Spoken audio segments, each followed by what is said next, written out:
ಕ್ಯಾಮ್ರಾದ ಮುಂದೆ ಬಂದು ಒಪ್ಕೋತಾರೇನ್ರಿ? ಹೌದು, ಕ್ಯಾಬಿನೆಟ್ನಲ್ಲಿ ಗಲಾಟೆ ಆಯಿತು, ಅವರು ಇಂಥವ್ರು ಭಾಳ ಜೋರಾಗಿ ಮಾತಾಡ್ಬಿಟ್ರು, ಹಿಂಗೆ ಬೈದರು, ಹಿಂಗೆ ಅಂದರು ಹೇಳ್ತಾರೆ. ಕ್ಯಾಮ್ರಾದ ಮುಂದೆ ಬಂದು ಹೊರಗೆ ಬಂದು ಅದನ್ನೇ ಹೇಳಿ, ಮುಖ್ಯಮಂತ್ರಿಗಳು ಅದನ್ನೇ ಅಂದರು, ಉಪಮುಖ್ಯಮಂತ್ರಿಗಳು ಅದೇ ಅಂದರು. ಉಭಯ ಕುಶಲೋಪರಿ ಸಾಂಪ್ರತ.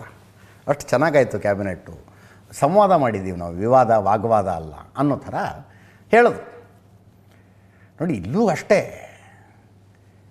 ಒಕ್ಕಲಿಗ ಸಚಿವರುಗಳಿಗೆ ಮತ್ತು ಲಿಂಗಾಯತ ಸಚಿವರುಗಳಿಗೆ ತಮ್ಮ ತಮ್ಮ ಸಮುದಾಯದ ರಾಜಕಾರಣಿ, ತಮ್ಮ ಸಮುದಾಯದ ಅಂದರೆ ನಮ್ಮ ಲೀಡರ್ಗಳು ಕ್ಯಾಬಿನೆಟ್ ಮೀಟಿಂಗ್ನಲ್ಲಿ ನಮ್ಮ ಸಮುದಾಯಗಳ ಪರವಾಗಿ ಜೋರಾಗಿ ಮಾತಾಡಿದ್ದಾರೆ ಅನ್ನೋ ಮೆಸೇಜ್ ಹೋಗಬೇಕಾಗಿತ್ತು. ಹೋಯ್ತು ಮೆಸೇಜ್ ಆನ್ ರೆಕಾರ್ಡ್. ಹಂಗೇನೂ ಆಗಿಲ್ಲ ಅಂತ ಹೇಳಬೇಕಾಗಿತ್ತು, ಅದನ್ನು ಹೇಳಿದ್ದಾರೆ. ಈಗ ಮುಂದೇನಪ್ಪ ಅಂದರೆ ಅನ್ನಿಸ್ತಾ ಇರೋದು, ನೆನ್ನೆ ಕ್ಯಾಬಿನೆಟ್ಗಿಂತ ಮೊದಲು ಮುಖ್ಯಮಂತ್ರಿಗಳು ಅದೇನಾಗುತ್ತೋ ಆಗಲಿ ಇದನ್ನು ಜಾರಿ ಮಾಡಿಬಿಡೋಣ, ಇವತ್ತಲ್ಲ ನಾಳೆ, ಇನ್ನೊಂದು 6 ತಿಂಗಳು ಬಿಟ್ಟು ಆದರೂ ಆಗಲಿ ಜಾರಿ ಮಾಡಿಬಿಡೋಣ ಅನ್ನೋ ಮನಸ್ಥಿತಿಲಿ ಇದ್ರೋ ಏನೋ. ಇದಾದ ಮೇಲೆ ಇಲ್ಲ ಅಂತಾರೆ. ಪೊಲಿಟಿಕಲ್ ಪರ್ಪಸ್ ಸರ್ವಾಗಿದೆ. ಈ ಜಾತಿ ಗಣತಿಯ ರಾಜಕೀಯ ಉದ್ದೇಶ ಈಡೇರಿದೆ. ಏನು ರಾಜಕೀಯ ಉದ್ದೇಶ? ಕರ್ನಾಟಕದಲ್ಲಿ ಇಂತಿಂಥ ಸಮುದಾಯದವರು ಇಷ್ಟಿಷ್ಟು ಜನ ಇದ್ದಾರೆ ಅಂತ ಹೇಳಬೇಕಾಗಿತ್ತು. ಅಂದರೆ who is a bigger vote bank ಅಂತ ಡಿಸೈಡ್ ಆಗಬೇಕಾಗಿತ್ತು. ಒಕ್ಕಲಿಗರು ಬಿಗ್ಗರ್ ವೋಟ್ ಬ್ಯಾಂಕ್ ಅಲ್ಲ, ಲಿಂಗಾಯತರು ಬಿಗ್ಗರ್ ವೋಟ್ ಬ್ಯಾಂಕ್ ಅಲ್ಲ. 1930 ಆ ಭ್ರಮೇಲಿದ್ದರು. ಆ್ಯಕ್ಚುಲಿ ಬಿಗ್ಗರ್ ವೋಟ್ ಬ್ಯಾಂಕ್ ಮುಸ್ಲಿಮರು.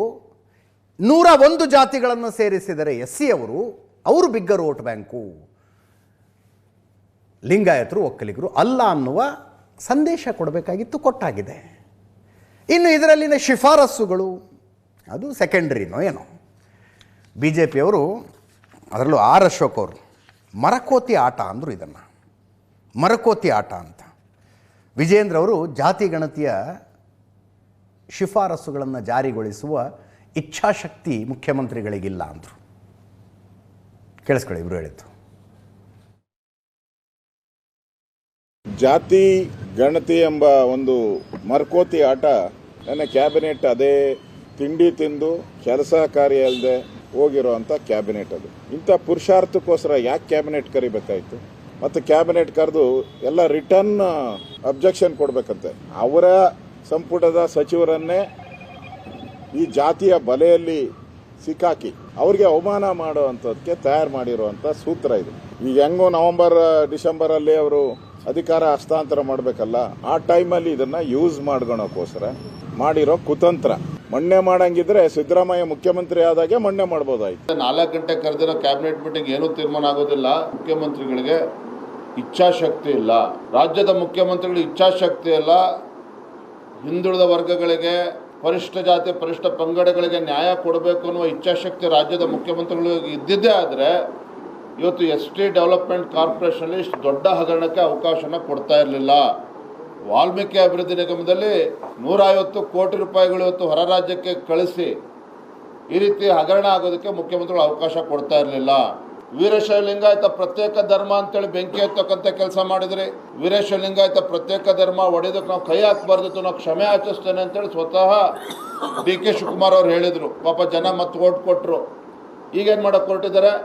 ಅಲ್ಪಸಂಖ್ಯಾತನ ಓಲೈಕೆ ಮಾಡುವಲ್ಲಿ ಇವತ್ತು ಹಿಂದೂಗಳಿಗೆ ಅಪಮಾನ ಮಾಡ್ತಕ್ಕಂಥ ಕೆಲಸ ಮಾಡ್ತಾ ಇದ್ದಾರೆ. ತಾವು ರಾಜ್ಯದ ಮುಖ್ಯಮಂತ್ರಿಗಳಾಗಿ ಈ ನಾಡಿನ ಮುಖ್ಯಮಂತ್ರಿಗಳು ಅಥವಾ ಕೇವಲ ಒಂದು ಮುಸಲ್ಮಾನ್ ಸಮುದಾಯಕ್ಕೆ ಮುಖ್ಯಮಂತ್ರಿಗಳು ಅನ್ನೋದನ್ನ ನಾನು ಹೇಳ್ತಾ ಇಲ್ಲ, ರಾಜ್ಯದ ಜನ ನಿಮ್ಮನ್ನು ಪ್ರಶ್ನೆ ಮಾಡ್ತಾ ಇದ್ದಾರೆ. ಈ ವಿಷಯದ ಬಗ್ಗೆ ಸಾಮಾನ್ಯವಾಗಿ ಮಾಧ್ಯಮಗಳ ಮುಂದೆಲ್ಲ ಬರೋರೆಲ್ಲ ಸಿದ್ಧಲಿಂಗ ಶ್ರೀಗಳು, ತುಮಕೂರಿನ ಸಿದ್ಧಗಂಗಾ ಮಠದ ಸಿದ್ಧಲಿಂಗ ಶ್ರೀಗಳು ಅವರು ಮಾತಾಡಿದ್ದಾರೆ. 10 ವರ್ಷಗಳ ನಂತರ ಈಗ ಯಾಕಿದು, ಏನೆಲ್ಲ ಬದಲಾವಣೆಗಳಾಗಿದೆ 10 ವರ್ಷದಲ್ಲಿ, ನ್ಯಾಯಯೋಚಿತ ಅಲ್ಲ ಈಗ ಈ ವರದಿಯನ್ನು ತೆಗೆದುಕೊಳ್ಳೋದು ಅಂತ. ಚನ್ನಸಿದ್ದರಾಮ ಸ್ವಾಮೀಜಿ, ಶ್ರೀಶೈಲ ಸೂರ್ಯ ಸಿಂಹಾಸನ ಮಠದ ಸಿದ್ದರಾಮ ಸ್ವಾಮೀಜಿ ಮಾತಾಡಿದ್ದಾರೆ. ಕೇಳಿಸ್ಕೊಳ್ಳಿ. 10 ವರ್ಷದಿಂದ ಇಟ್ಕೊಂಡು ಈಗ ಯಾಕೆ ಪ್ರಕಟ ಮಾಡ್ತಾ ಇದ್ದಾರೆ ಅನ್ನೋದು ಅರ್ಥವಾಗ್ತಿಲ್ಲ. ಅದು ಅಂದರೆ 10 ವರ್ಷದಿಂದ ಅಲ್ಲಿಂದ ಇಲ್ಲಿವರೆಗೆ ಎಷ್ಟು ಬದಲಾವಣೆ ಆಗಿರ್ಬೋದು, ಈಗ ಎಷ್ಟು ಬೆಳವಣಿಗೆ ಆಗಿರ್ಬೋದು, ಜನಸಂಖ್ಯೆ ಹೆಚ್ಚಿರ್ಬೋದು, ಅವೆಲ್ಲವೂ ಕೂಡ ಈ ವ್ಯತ್ಯಾಸ ಆಗ್ತಿದೆ ಇದರೊಳಗೆ. ಆ 10 ವರ್ಷದನ್ನು ಜಾರಿಗೊಳಿಸುವಂಥದ್ದು ಅದು ಉಚಿತವಾದದ್ದಲ್ಲ, ನ್ಯಾಯೋಚಿತವಾದದ್ದಲ್ಲ. ಅದೇ ಅವ್ರು ಯಾರು ನಮ್ಮನ್ನು ಕೇಳಿಲ್ಲ, ಗೊತ್ತಿಲ್ಲ. ಇದರಲ್ಲಿ ನಮಗೆ ಸಂಖ್ಯೆನೇ ಕಡಿಮೆ ಮಾಡಿಬಿಟ್ಟಿದ್ದಾರೆ. ಇತ್ತಿನ ಡಬಲ್ ಸಂಖ್ಯೆ ಇರೋನ ಅರ್ಧ ಸಂಖ್ಯೆ ತಂದು ಕುಂಡಿಸಿದ್ದಾರೆ. ಜನರು ಕೂಡ ಯಾರು ಕೂಡ ನಮ್ಮನ್ನು ಭೇಟಿ ಭೇಟಿ ನನಗೆ ಕೇಳ್ತಾ ಇದ್ದೀನಿ, ನನಗೂ ಗೊತ್ತಿಲ್ಲ, ಅದು ಯಾರು ಬಂದು ಕೇಳಿಲ್ಲ ಯಾರನ್ನು. ಈ ಜಾತಿ ಗಣತಿ ಪ್ರಾಮಾಣಿಕತೆಯಿಂದ ಕೂಡಿಲ್ಲ ಮತ್ತು ಅವೈಜ್ಞಾನಿಕವಾಗಿರುವಂಥ ವರದಿಯಾಗಿದೆ. ಮನೆ ಮನೆಗೆ ಹೋಗಿ ಪ್ರತಿಯೊಬ್ಬರನ್ನು ಸಂಪರ್ಕ ಮಾಡದೆ ಯಾವ ಆಧಾರವನ್ನು ಇಟ್ಕೊಂಡು ವರದಿ ತಯಾರು ಮಾಡಿದ್ದಾರೋ ಏನೋ, ಈ ವರದಿಯನ್ನು ಜಾರಿ ಮಾಡಬೇಕು ಅಂಥೇಳಿ ಮುಂದಾದ್ರೆ ಈ ಹಿಂದೆ ಕೈ ಸುಟ್ಕೊಂಡಂಗೆ ವೀರಶೈವ ಲಿಂಗಾಯತ ಬೇರೆ ಬೇರೆ ಅನ್ನೋ ಭೇದವನ್ನು ಸೃಷ್ಟಿ ಮಾಡಿ ಕೈ ಸುಟ್ಕೊಂಡಂಗೆ ಮತ್ತೆ ಕೈ ಸುಟ್ಕೊಳ್ಳೋ ಪರಿಸ್ಥಿತಿಯನ್ನು ತಂದ್ಕೊಳ್ಬಾರ್ದು. ವೀರಶೈವ ಶಾಸಕರು ಮತ್ತು ಸಚಿವರು ಈ ವಿಷಯದಲ್ಲಿ ಗಂಭೀರವಾಗಿ ಚಿಂತನೆಯನ್ನು ಮಾಡಿ ಸರ್ಕಾರದ ಮೇಲೆ ಸಮಾಜಕ್ಕೆ ಅನ್ಯಾಯ ಆಗದ ರೀತಿಯಲ್ಲಿ ಒತ್ತಡವನ್ನು ತರಬೇಕು.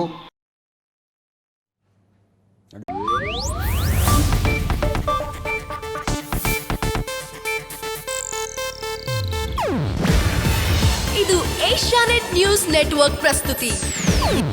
ನೀವು ನೋಡ್ತಿದ್ದೀರಾ ಏಷ್ಯಾನೆಟ್ ಸುವರ್ಣ ನ್ಯೂಸ್.